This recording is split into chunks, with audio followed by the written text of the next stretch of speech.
Hey, back with a little bit of an advanced video lesson for you today. I'm here with national bodybuilder competitor Jay Lambert and his coach, Aaron Gibberson, and we're going to go over today what many consider, and rightfully so, the most underrated exercises that you can do in the gym and that get overlooked and that aren't done properly, resulting in, well, in what I call rounded shoulder syndrome, which we can put up on the video here if my video guy is editing like he should be.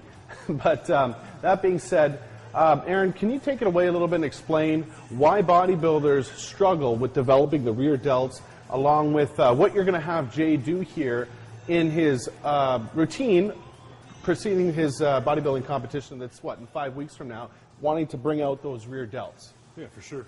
Yeah, it's definitely a missing body part on a lot of physiques, not only just bodybuilders, but, the average gym guys. And, yeah, it definitely does lead to the rounded shoulder syndrome where, it's that classic rounding, and no one wants to look like that. But in terms of Jay's training, the guy's been given a great pair of delts in life, but even for him, we've had to, bring up his rear delts over the past year or so. So he's going to start off with overhead cable rear delt exercise here. So basically, you get in any cable station, get rid of any of the attachments, and you're just grabbing the opposite side with your hands. So we're going to have Jay jump into that right now.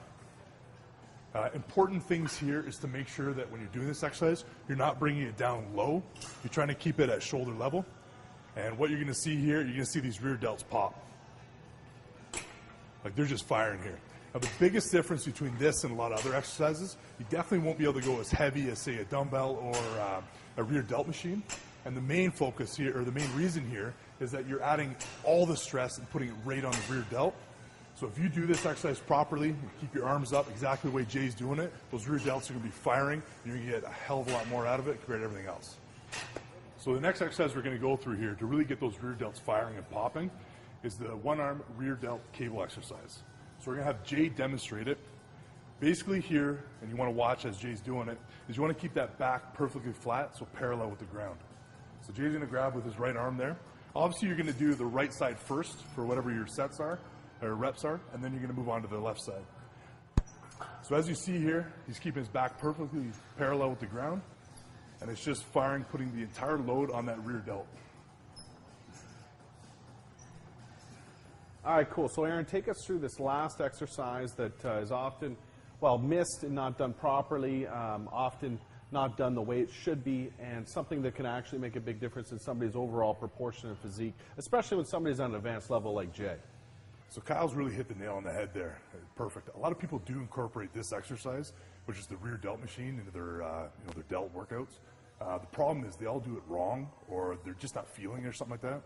So we're going to have Jay go through his little workout here, and I'm going to tell you a little bit of stuff you should really focus on so you can really feel the rear delts. So I'll have Jay sit up there. One of the main things is definitely make sure that you're keeping your arms as straight as possible. You always want to go for a grip that is palms facing each other.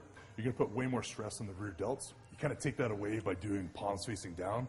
And a lot of guys like doing that because they can lift a heavier weight, but at the same time they're lifting a heavier weight and they're just not feeling it. And definitely when he's bringing the weight back, you want to try and squeeze your back. So as Jay goes through it here. So all the stress is done on the rear delts, and as he's driving all the way back, he's really trying to squeeze and control the weights. The last thing you want to make sure you always do on this exercise is try not to let the weight stack hit. That way you're going to keep the stress and the load on the muscles the entire time. All right, cool. So those are some tips that hopefully you can begin applying yourself to your own rear delt routine that can help bring out. I know rear delt is a smaller muscle group. It's not really going to make that big of a difference for the mediocre, sort of average to below average trainee. But as you start getting your physique closer and closer to where you want it, these smaller muscle groups like the rear delt, when hit properly, is going to really, really accentuate your look and your physique when that shirt comes off. So hope you apply that information and use it yourself and start seeing some results. We'll talk to you soon.